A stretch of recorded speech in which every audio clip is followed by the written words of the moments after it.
Morning, everybody. We got a few more people joining in, but I think we're going to go ahead and get started because it's 8 o'clock and we got a lot of ground to cover yet. So the past couple of weeks, we've spent talking about basic plant nutrition, going into soil pH. And then last week, we spent a lot of time talking about nitrogen and nitrogen applications, when we should apply, when we shouldn't apply, those type of things. Now, with nitrogen, it's unique in the fact that we treat it as a mobile nutrient in the soil, and it is very mobile. These next two nutrients that we're going to be talking about, both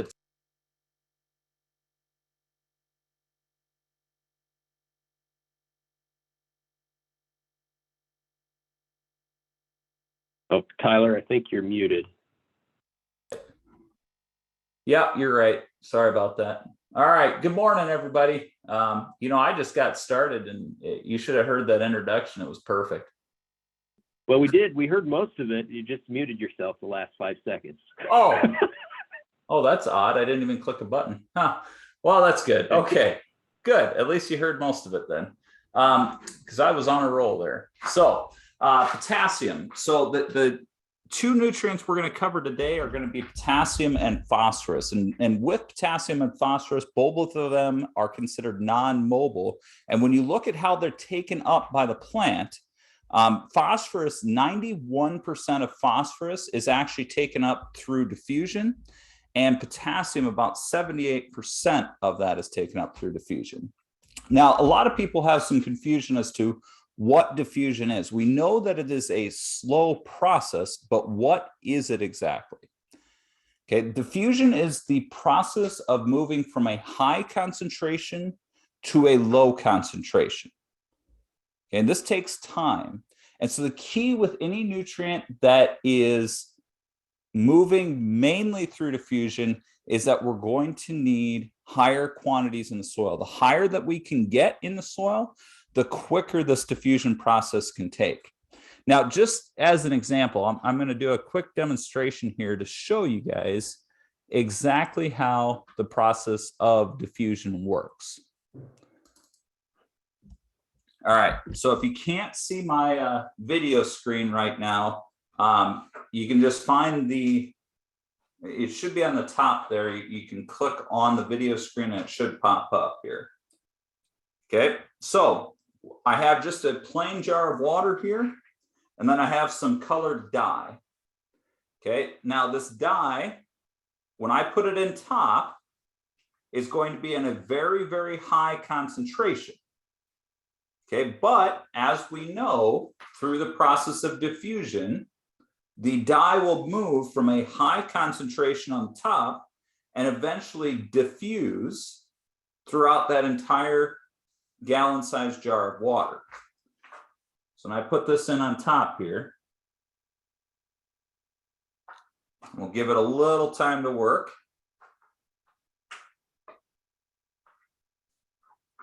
Just starting to see it now diffuse. Okay, see how that works? It's moving from a high concentration on the top to a low concentration on the bottom and throughout that entire jar. And plus, it's really cool to look at because I'm using that dry powder dye. So you can see that just melt throughout the entire jar. If we give this long enough and we watch it and we continue to watch it, what you're going to see is this entire jar is going to turn blue. That is the process of diffusion. We're moving from a high concentration to a low concentration. Basically, what we're trying to do here is we're trying to reach equilibrium. Okay, and this will continue to happen. And the same is true in the soil as well. Okay, with potassium, for example, you have a concentration of the nutrients on the exchange site. Okay, now the roots can't directly access the potassium molecules on the exchange sites. It has to go into the water to be taken up. Now that's done through cation exchange capacity and through the process of diffusion. Okay, so the more potassium molecules I can have on the exchange site, the quicker this process of diffusion is going to take place. And that's going to be absolutely critical to getting more potassium within the plant.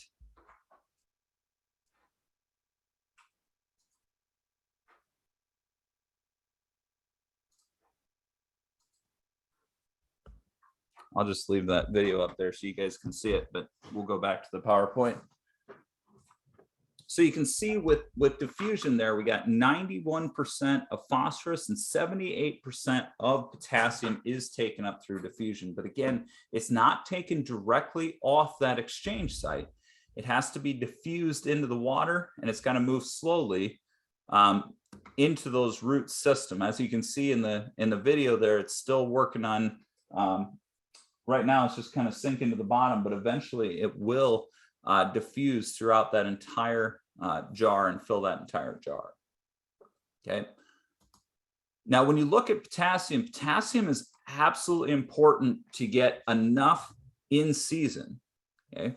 And in fact, you need about 15.3 pounds of potassium per acre per day from about V12 to early tassel for 308 bushel corn. And this is why it's so critical that we make sure that we have enough potassium in the soil to be able to take up that much during this grain growth period.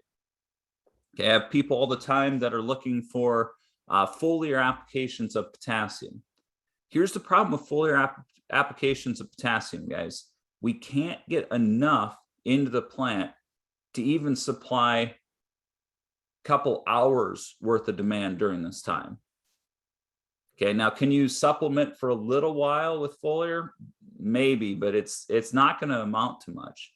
So my recommendation has always been for potassium, we have to get more potassium available in that plant by increasing our soil test value of potassium. And guys, potassium is really, really important. Okay, if you're looking at improving your overall nutrient use efficiency, when we look at our tissue test data, guys, when potassium is deficient in the plant, almost 72% of our samples also come back deficient in nitrogen. Whereas when potassium is adequate, only about 56% of the time do we come back deficient in nitrogen. Okay, so there's a very, very close between nitrogen and potassium. Okay, and you can actually, this is not new news. This is a study done back in 1997 looking at optimum nitrogen rates based on potassium levels. And I know that some of this data gets a little bit cumbersome. It's a little bit older here, but bear with me here. When you take a look down at the bottom, and I know it's in metric as well. They always seem to like to do this, but it's not really that important that it's a metric. If you take a look, as we increase our potassium levels in the soil, we also increase our nitrogen recovery in the biomass as well. So you can see at the bottom line here, and I'm just going to call it 80 parts per million. So 80 parts per million, you can see that bottom line here has our lowest nitrogen recovery in the biomass. Okay, then here's 100 parts per million in the soil, 116, 135, and 139 had our highest nitrogen recovery in the biomass. And it's because nitrogen and potassium are so closely related to one another. They're used very critically. And I'm sure a lot of you guys noticed a fair amount of potassium deficiency this year. And part of the reason why, and we'll get into it a little bit later, but our soil types, especially in eastern Iowa, but this is somewhat true in western Iowa as well, as the soil tends to dry out more, we tend to fix potassium in between some of the lattice clays in our soils. And so the potassium will actually get stuck there and not be available for the plant. That's why for those of you guys that had farmers that were maybe a little bit low on potassium, in their soils to begin with, they definitely saw potassium deficiencies this year. Okay, so in general, guys, higher soil test potassium also results in higher nitrogen recovery as well. Now, potassium is really an interesting nutrient. It's absorbed in the K plus ion, but it's not utilized in any part of the cell or any part of the plant itself. What it's there for is it really helps move nutrients. It's an activator for about 60 different enzymes, plays a role in photosynthesis and metabolism, it's really important in the conversion of nitrogen, and it also reduces plant disease. One of the biggest things that the plant uses potassium for is the movement of water, okay? And that's the reason why in a dry year, higher potassium levels will often increase your overall yield substantially.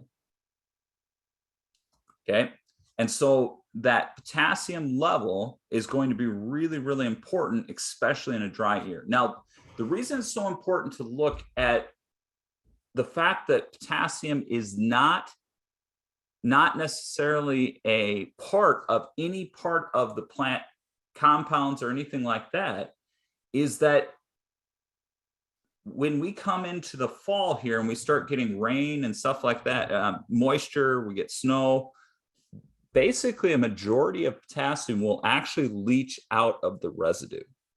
And studies have been done from the International Plant Nutrition Institute showing that actually if you get about 5 inches of rain, 90% of the potassium will have leached out of that residue. And so the plant residue does not need to break down to release potassium. So I often get guys that ask me, on soybean ground, should I be applying potassium or phosphorus every year?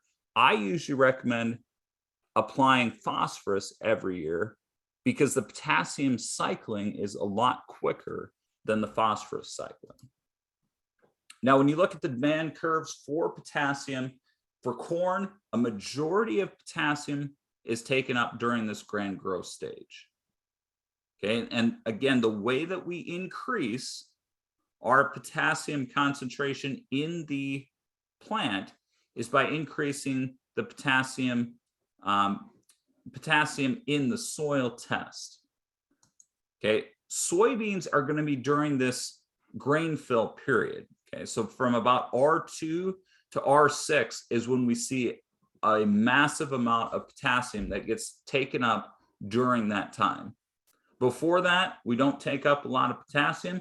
Actually, after that, and I get questions about this all the time. Well, why do we lose potassium at this point? Well, it's because we're dropping the leaves, right? So there's some potassium in the leaves, and we see at R8 that we actually have less potassium in the plant than we did at R7.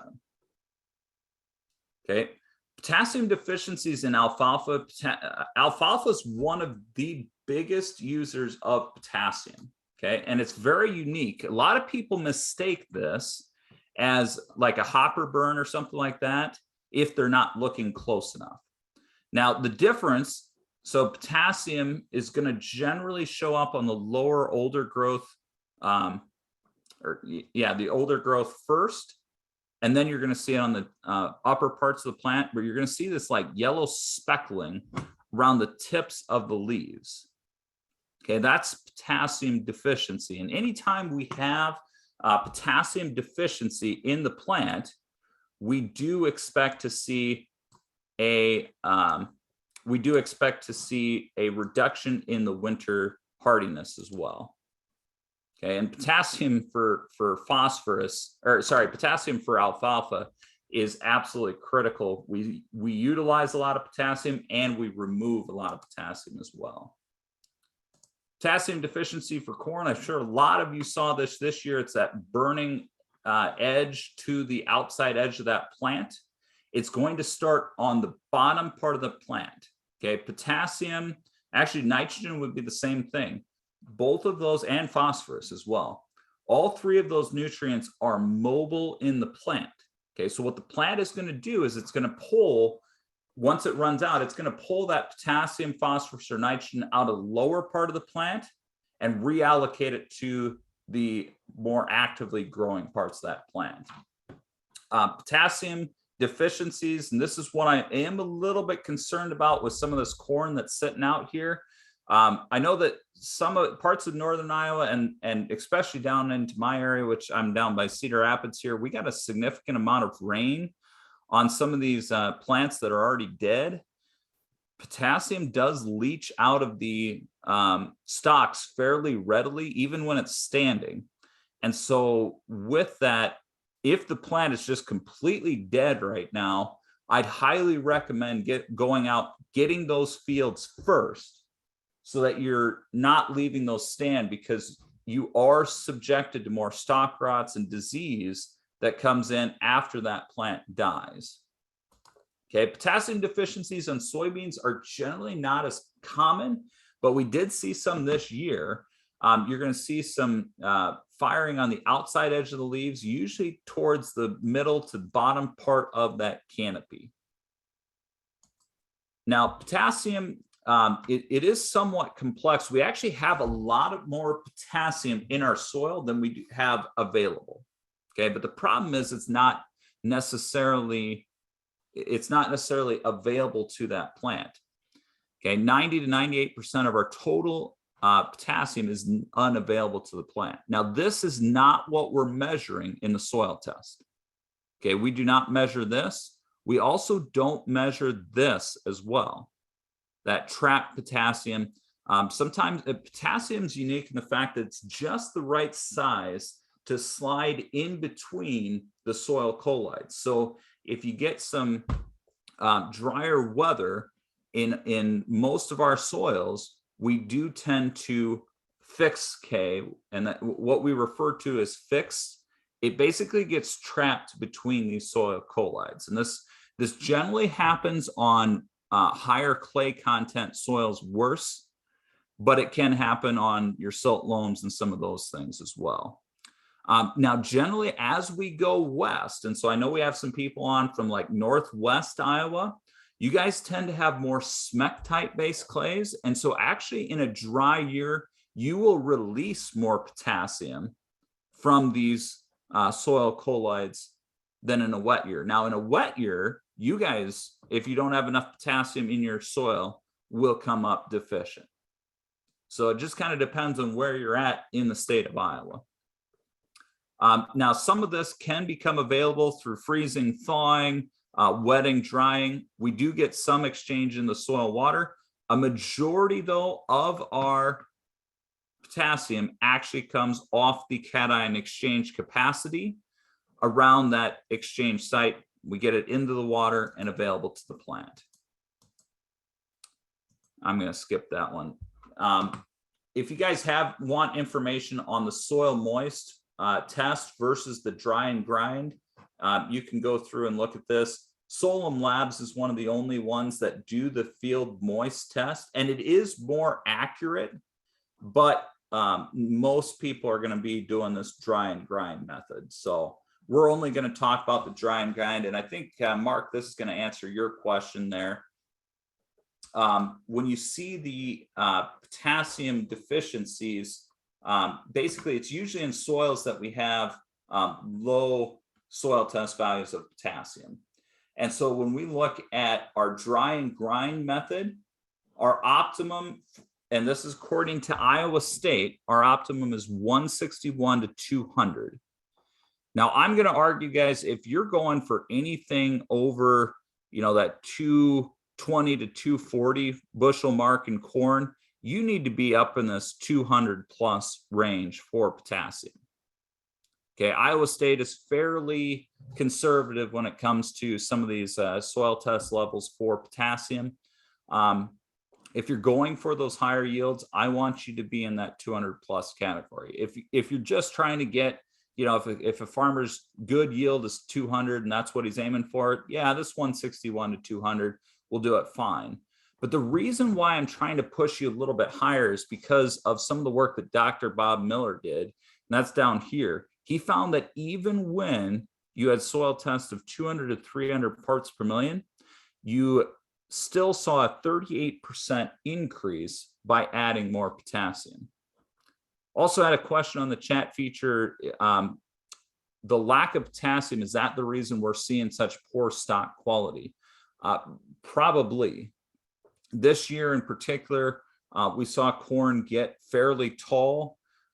We also saw us run out of potassium in season. I've never seen as many potassium deficiencies show up as I did this season. Okay, and anytime we have potassium deficiencies, you are more likely to see stalk rots move in, crown rots, and just general poor stock quality. So yes, I would say that is one of the reasons for the poor stocks. Now, if you're trying to build your soil test value, it's going to take some potassium to do that. It approximately takes about 6 to 10 pounds of potassium to raise your soil test value 1 part per million. Okay, now if you're looking at more of a sandy soil, you're going to be closer to the 6. If you're looking at a little heavier soil, you're going to be closer to 10. For Iowa, I just go to the upper end of that range and say that for every 1 part per million you want to move your soil test value, you need to have 10 pounds of actual potassium, which is actually 17 pounds of potash. And guys, this is at and above the removal rates of that crop. Okay, so don't forget about the removal rates. And I think one of the reasons that we've struggled here is farmers have done, they've done a fairly decent job of applying potassium, but they make a plan in summer and they go, oh, you know, I'm going to fertilize for 220 bushel corn. And then they go and they pull off like 240, 250, 260 bushel corn. How many farmers go back and adjust those levels for their potassium? And I would argue very few will. Okay, and so I think that's part of the reason why we've seen some reductions in our potassium numbers in the soil test values, is because we're not necessarily accounting for as much of that removal as we should.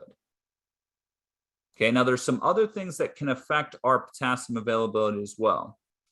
Okay, one of them is actually a process called stratification. Okay, and what happens is, if you guys, and we've had some more people adopting no-till practices. No-till practices are fine, but the thing about it is it does tend to concentrate your nutrients in your upper 3 inches of soil. Okay, so my argument would be that if you are going to do no-till, and I know that avid no-tillers are not going to like this comment, but if you are going to do no-till, I recommend every 4 to 5 years to get in there and break up that nutrient stratification and mix that in with the soil. I would do it with your lime. Go ahead and apply your lime, apply your nutrients, and then chisel plow that in so that you get really good mixture and don't concentrate those soils, or don't concentrate that potassium, that phosphorus, those other nutrients on the top part of that soil. Because again, this diffusion process is a very slow process, and we don't generally see a lot of potassium moving down in the soil. You got to remember too, our crops are basically like an elevator for this potassium and this phosphorus and some of these other nutrients. It's pulling all of those nutrients out of the ground through its roots and moving it up. Now, some of those nutrients will stay in the roots, but a lot of them will move up to the top of the soil there, and they end up coming out of that residue and stay in those top 0 to 3 inches. Well, we do need that a little bit deeper. And so my recommendation is every 4 to 5 years, I'd recommend going in and doing some sort of tillage to get that mixed in. Now, we do remove a lot of potassium, but realistically, if you're just farming for grain, you're not moving nearly as much. I know this is a pretty low yield, but 150 bushel, you're looking at about 45 pounds of nitrogen.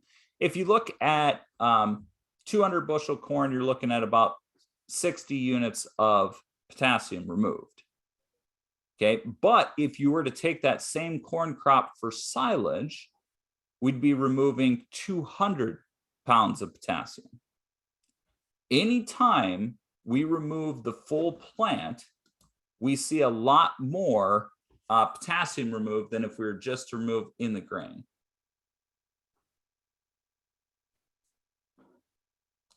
Okay, and when we look at especially a crop like alfalfa, 8 tons of alfalfa, which obviously would be a very, very good yield, but it'd be about 400 pounds of potassium removed. Okay, so you can see that very clearly is a big deal. I had a good question in the chat here. For every pound of potassium, should we match up our pound of potassium with pound of nitrogen that's applied?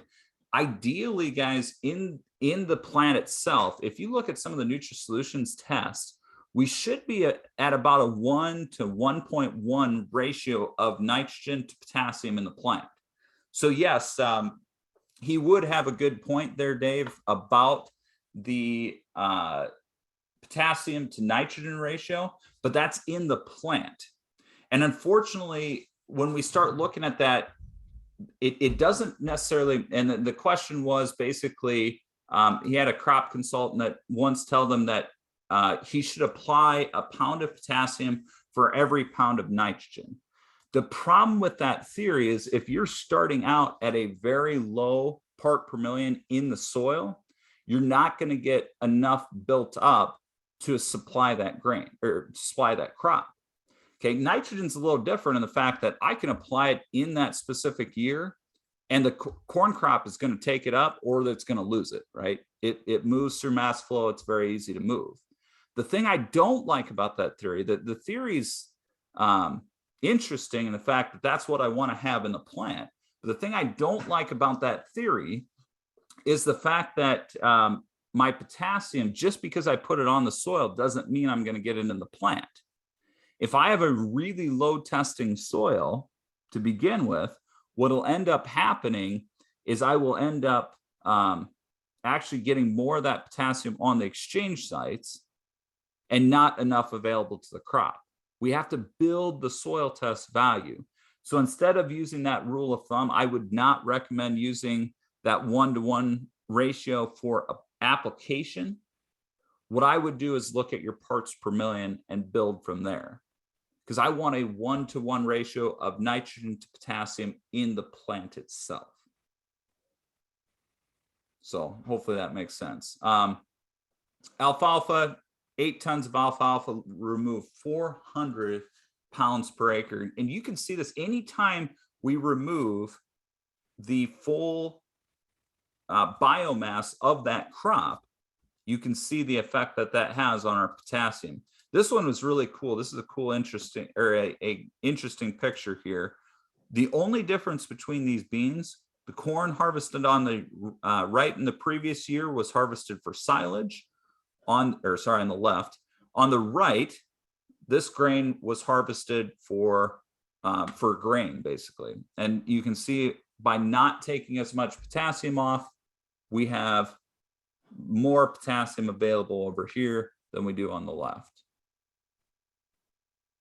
Now, for sources of potassium, the most common is going to be potash. And you can get all sorts of different kinds of potash. All of it just depends on what kind of impurities. The darker red basically just means there's more iron in it, which isn't a big deal. Okay. You probably won't see white potash because most of the white potash is used for like potassium thiosulfate, or sometimes they use it to make K-mag or this potassium magnesium sulfate. Okay. Generally, the potassium magnesium sulfate is a lot more common out in Nebraska, some of those sugar stands, because they tend to struggle with magnesium levels. Potassium thiosulfate's a great product, but it's very expensive. But it does work well, supplying both potassium and sulfur to your crop. So if we go back, thoughts on applying P and K at V2 to V3. You have a grower that does this and has some little soil tests. Tissue tests generally show adequate levels. Phil, that's a good question. The question was, can I apply P and K at V2 to V3 and get enough available for that plant? It's all going to depend on the rain and the movement that you have into the soil. You're going to need some rain to get that into the soil. The theory is not bad. The only issue with that on low testing soils is how quickly that's going to get bound up. Because this process of diffusion does take some time, but if you're applying at V2 to V3 in corn, you're looking at roughly about probably about 3 to 4 weeks before that plant actually needs that potassium. And so you could see some tie up. I'm not saying it's a bad idea, but it is a little more risky. Another thing to consider is the fact that if I get too late, if I get much past V2 to V3, you can really burn that corn crop bad. And so it's generally not my recommended practice to put P and K over the top because of how badly you can burn it. V2 to V3, you're probably okay, but if you get much past that, you could cause some real damage. Question also came in about strip till rates. Generally, what I use for strip till rates is the same that I use for conventional rates. I want to increase my parts per million. What I generally do with strip till is I offset the strip till every year.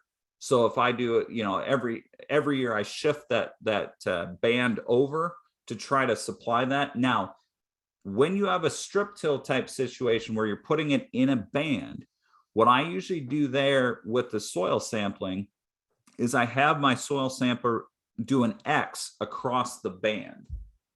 Okay, so that you're getting some soil from within the band and you're getting some soil without, because that's what the plant is going to see. So my general recommendation there is still to use a regular soil test to do that. And I know some farmers still think that they can get more efficiency that way. And I don't necessarily disagree, but I do think that you have some limitations there as well. And so my recommendation in general is to treat it just like you would regular soil testing, but make sure you're going across the band to take that soil test. Okay, if you look at the jar here, remember how I said the process of diffusion takes a while, right? So if you look on my screen, you can see we've now, well, we're not even quite to equilibrium yet, but you can see how slow that process is. It took a half an hour to get to this point. All right, with that, I'm going to turn it over to Darren to talk about phosphorus.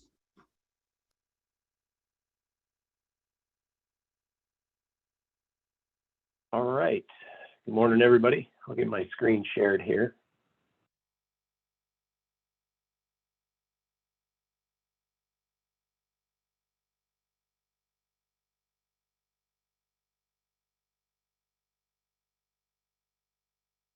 Okay.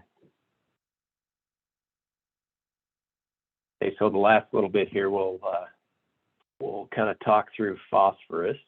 So what I wanted to start off with on phosphorus here, just a little bit on the phosphorus cycle, as far as additions and losses from the system. So the ones in green here, these are the different sources of phosphorus. Right here, we've got our primary minerals, apatite. So that's like your rock phosphate. Rock phosphate's actually used to develop a lot of the other fertilizers that we use for phosphorus. But by itself, apatite is not very soluble. It requires a lot of weathering in order for it to release the phosphorus and make it become available. What we're trying to do is get it into soil solution, either H2PO4 or HPO4 minus 2. Those are the two forms that are taken up by the crop from the soil solution. Some of the other sources here, organic matter. With that, we're reliant a lot on microbial activity, temperature early on in the season to increase that mineralization rate to release the phosphorus from the organic matter into soil solution. Some of these other ones here in blue are the different additions, whether it be through additional fertilizers, your MAP, DAP, if you're using a starter fertilizer that has phosphorus in it. Different plant residues that we're adding have phosphorus, as well as the animal manures as well. Ones in red here are where we're losing it from the system by harvesting the crop off. The grain in particular has a very high phosphorus content. For corn and beans, it's around 80% of the phosphorus that it takes up is stored in the grain. And so that's a source of a lot of removal from the acre. Some of these other ones here, leaching. Leaching isn't a huge loss pathway. Phosphorus is highly immobile in the soil, and so leaching doesn't account for a very big amount of loss. We'd probably be more concerned about losing our phosphorus through surface runoff, in that the soil particles are leaving the field through runoff and taking phosphorus with it. Issue with that is eutrophication of the surface waters, so nutrient enrichment. I'm sure we've all heard a lot about the dead zone in the Gulf of Mexico through nutrients. A lot of that is due to nitrogen, but then you also have phosphorus that we're losing down the river as well. And so it ends up where we have this dead zone that impacts aquatic life in those areas. Okay, so that's a concern as well. But that's just a little bit about additions and losses for phosphorus. I'd mentioned before, main sources or main forms that it's taken up as is H2PO4 minus or HPO4 2 minus. As far as the function of phosphorus in the plant, a lot of it has to do with energy production and transfer of energy within the plant. So ATP is the energy within the plant. Phosphorus is also involved with respiration, photosynthesis, some of these other things, cell division, multiplication, some of the other effects on plant growth and development, early growth and vigor, root development early on in the season, a little bit later in the season, flowering and fruiting, and then also helping out to ripen the grain or maturity of whatever plant that we're growing. One thing to note, so we've mentioned just how immobile phosphorus is in the soil. It's highly mobile in the plant. It can be remobilized from other plant parts and shuttled to the grain. And you'll see that here in a little bit when I show that uptake curve for the crop. As far as identifying phosphorus deficiency symptoms, it's very visual in corn in that it, around the margin of these leaves, we see that purpling symptomology early on in the season. Some of this can be due to different hybrids. In the past, we've had hybrids that purple a lot more than others. That's related to the different pigments. Anthocyanins in particular are this bluish purple pigment within plants. So it can resemble a phosphorus deficiency. But early on in the season, we tend to see this. It's not too surprising that you see it at that point in the season. Our phosphorus, we're relying on organic matter to mineralize and make phosphorus available in the soil solution. And in order to do that, we need to have increased soil temperatures to increase the microbial activity and increase that mineralization rate of phosphorus. And so early on in the season, cool, wet soil conditions, mineralization is fairly slow at that point in the season. And so a lot of times we see that purpling effect, okay?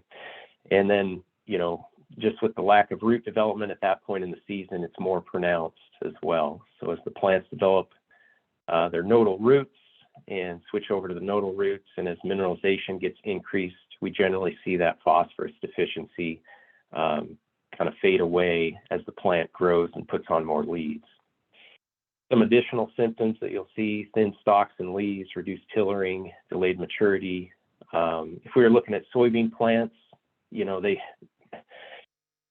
most likely you're not going to see the purpling effect on soybeans. You might see a kind of a darker green look to them, kind of short, spindly plants, but it's not necessarily as pronounced as the symptomology shows up in corn.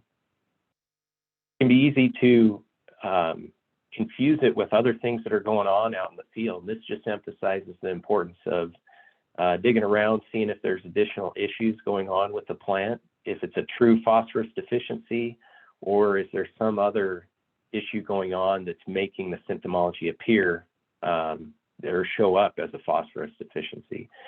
So some of these things, I'd already mentioned in the past, different hybrids having more anthocyanins or showing more purple pigment. If you have any kind of issues with the roots, whether it be through ALS injury, compaction, if we have any anhydrous burn out there, this one is showing Treflan carryover in those short, stubby roots, grub feeding on the roots, anything that can impact the uptake of nutrients or the development of those roots can impact the uptake of phosphorus. And so it just emphasizes, like I said, the importance of digging around and trying to evaluate if it's really a phosphorus deficiency or if something else is causing that to show up. Phosphorus in the soil, most of it is very slowly available, and there's only a very small percentage, 1% is readily available in that soil solution. Phosphorus is tied up rather quickly. Really, it's only 10 to 20% is quickly available. A lot of it is tied up after the application. Some of these other things here, factors affecting phosphorus availability, our soil type for sure can impact that, our type of clay. A lot of our clays that we're dealing with in Iowa are 2-to-1 clays, montmorillonite type of clays. And those tend to not tie up phosphorus as much as like a kaolinite, like a 1-to-1 type of clay. Amount of clay can impact that as well, the amount of exchange sites on there. Time and method of our phosphorus application, what that gets down to is, the more time, like a fall application versus a spring application. In the fall, we're allowing more time for that phosphorus to be in the soil before the crop needs to take it up, and so we could potentially have more phosphorus tied up in the soil. Some of these other things here, aeration, compaction, deal with root development and lack of oxygen in that soil, so we have reduced root development and reduced phosphorus uptake in that situation. Our moisture and our temperature, we already talked through temperature, how that impacts mineralization and reduces phosphorus mineralization early on in the season. We definitely need soil moisture. We'll talk about that here in a minute. Tyler already touched on diffusion. We'll kind of mention it again here in a second. Phosphorus status of the soil, making sure that we're testing our soils every couple of years just to keep a tab on where we're at with our phosphorus, and if we need to be adding additional amounts to build it or to maintain it, and exactly where we're at with that phosphorus status. Other nutrients, there's different interactions. One I'll mention is zinc in particular. We've ran into that in some of the heavily manured areas that have a higher phosphorus level that can impact the amount of zinc uptake into the plant, and vice versa. They're kind of antagonistic to each other. Soil pH, definitely on the extreme ends of the pH range. If we're dealing with acid soils or alkaline soils, there's different nutrients, different minerals that can tie up phosphorus in those pH ranges. And then definitely different crops take up different amounts of phosphorus. Won't spend a whole lot of time on this. Tyler already went through it talking about potassium as well, but just to mention again with phosphorus, main uptake method is through the process of diffusion, moving from this area of high concentration to an area of low concentration. So as more phosphorus gets taken up into the roots, right along this root surface or the root hair surface, it creates an area of low concentration, which makes more phosphorus diffuse through that soil solution to the root surface. Okay, and then same thing, if more goes into the soil solution, more is pulled off of the soil and into the soil solution. Okay, part of this is driven in part by the water uptake of the plant and the water gradient, and creating that kind of a suction to the root.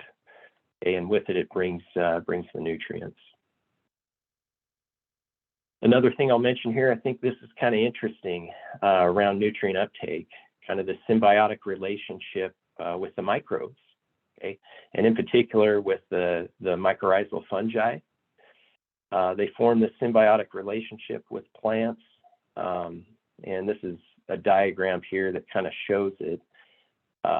There's different kinds of mycorrhizal fungi. We won't go into probably a little bit more detail than we need to go into for this call. But basically the plants provide sugars, carbohydrates to the fungi so they can survive. And then the fungi, they actually form what are called hyphae. It's kind of this network that they form outside the roots and in the soil. And what it does is it helps, as the fungi explore more of the soil around the roots, they're able to access water and nutrients and pull that into the plant. Okay, so on the left here, this is a large plant, just showing how big of an area, with the help of that mycorrhizal fungi, how big of an area the plant is able to explore with its root system because of that relationship with the fungi. Okay, there's studies out there that talk about plant-to-plant signaling, you know, through the use of fungi, and they're able to kind of shuttle water and nutrients back and forth type of thing. I'm sure there's more research going on that, but kind of an interesting concept. Darren, if you don't mind me adding Yeah. in here, this is also the reason why we see like fallow ground syndrome and stuff like that, where we don't have a crop, or in really dry years, the next year the crop tends to suffer a little bit, and it's because of this interaction. Yes. Yep. So we saw that here a couple of years ago, where we had a lot of in different pockets, we had prevent plant acres. Part of the concern with that is if we don't have a crop actively growing there, that our microbial population drops for that year. And so the following season, we don't have as good of nutrient uptake because the population of this fungi or other bacteria in the soil, those populations have dropped. Okay. Yeah, so that's a good thing to point out there. I'd mentioned before, there are these interactions between nutrients, just the interaction between phosphorus and zinc. That is something that I know a lot of people are looking at in different areas. Iowa State would say if you have 1 part per million zinc, you're totally fine. You're in the adequate range.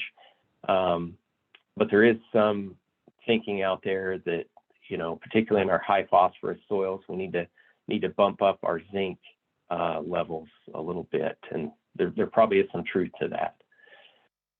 One of the reasons is zinc, it kind of impacts our phosphorus uptake, and it controls the transporter genes, or how much phosphorus is actually taken up into the plant. So there's the main point to take away from that is there's relationships between different nutrients, and zinc is one that can impact our phosphorus status. Okay, soil pH, we already mentioned on the extreme ends, how that impacts our phosphorus uptake. In acid conditions, aluminum, iron can tie up our phosphorus, so that's unavailable for crop uptake. On the opposite end, our calcium, in calcareous soils, calcium or calcium carbonates can tie up the phosphorus, so that it's unavailable. So in general, if we're in the 6 to 7 range on our soil pH, that's a good spot to be in for nutrient uptake. I'd mentioned this before, as far as our phosphorus seasonal uptake, you know, it just kind of keeps going up for the duration of the season. This is for corn in particular. It's a similar looking curve for beans. But the main thing I want to point out is by the end of the season, you'll see here this blue section, about 80% of our phosphorus that's taken up is in the grain. Okay, it can actually be remobilized from other plant parts into the grain. A similar curve for soybeans as well. Tyler covered this. I think we'll go ahead and skip over that. So just a few things around soil testing. If you're looking at phosphorus soil tests, there's different ones based on the lab that you're using or based on your soil pH that you're testing, or the pH of the soil that you're testing will trigger different phosphorus soil tests. Reason for that, some of the three main ones that we see are Olsen, Bray, Malick. Bray and Malick, those were developed, Malick was from Kentucky, Bray is from Illinois, more acid soil conditions. Olsen was developed at Colorado, and so they were using higher pH soils to develop those extractants. And so with that, they're used in different situations. Malick and Bray extractants are very similar. They're used more in your lower pH soils. But when we get up into higher pH soils, once we get up around 8 or so and above, Bray isn't the most accurate. And so if you're looking at your soil test reports, a lot of times the labs will switch. If they've tested your soil that you sent in and it's a pH of 8 or above, a lot of times that'll trigger them to switch on the phosphorus to use the Olsen test rather than the Bray or the Malick.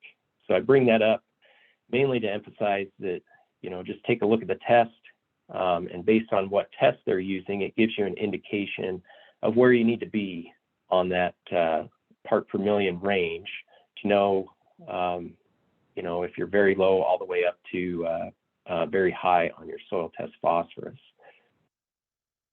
Another thing to mention with this is, in addition to the basic extractants, the Malick, the Bray, this one here is the Olsen, there's also different ways that they test it in the lab. There's a colorimetric test, which basically they're looking at how bright of a blue it turns once they add different chemicals to the extractants.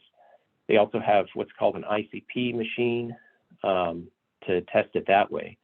And so I bring that up just to mention, when you're looking at your soil test results for phosphorus, pay attention to, is it a Malick test, a Bray test, or an Olsen? And then also, did they use colorimetric method or ICP? And this gives you an idea of the different ranges of where you need to be based on the extractant and based on the test that was performed, okay? Because they can vary a little bit. Just keep that in mind. And we'll send this out, these slides out after the call as a reference for you. Looks like we got about 7 minutes left. I'll probably skip over some of the stuff, just to try to get to some of the things at the end. In general, to raise our soil test 1 part per million for phosphorus, we need to add 16 to 18 pounds of P2O5, which is the equivalent of 35 to 39 pounds of DAP. We'll skip over that. That's talking about mobility. Broadcast versus banded, kind of the general takeaways from this. Banding is considered more efficient than broadcast. In our high testing soils, rates can be reduced. I think guys are considering that with the price of fertilizers. And for a period of time, you might get away with mining the soil, depending on where your soil test levels are at. But long term, that's not a good strategy.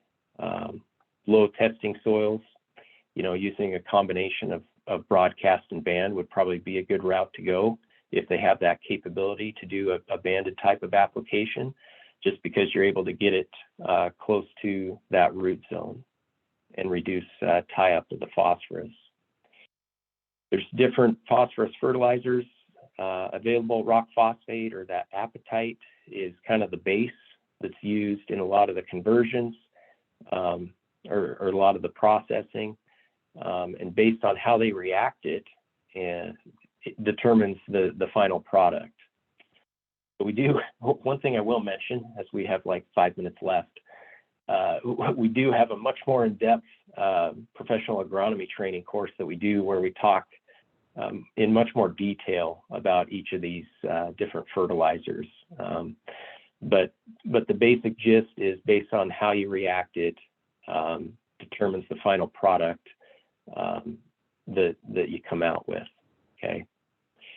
Ortho versus poly. That question comes up every so often, you know, with the guys that are using starter fertilizers. Is one more effective than the other? From the plant standpoint, no. Agronomically, they're both about the same. And actually, after we apply a polyphosphate, 1034O, in the soil, it'll convert back to an ortho. What they've done with these to form a polyphosphate is they've driven off the water. So they take out the water and they link them together. So multiple chains of ortho form a polyphosphate is what that comes down to.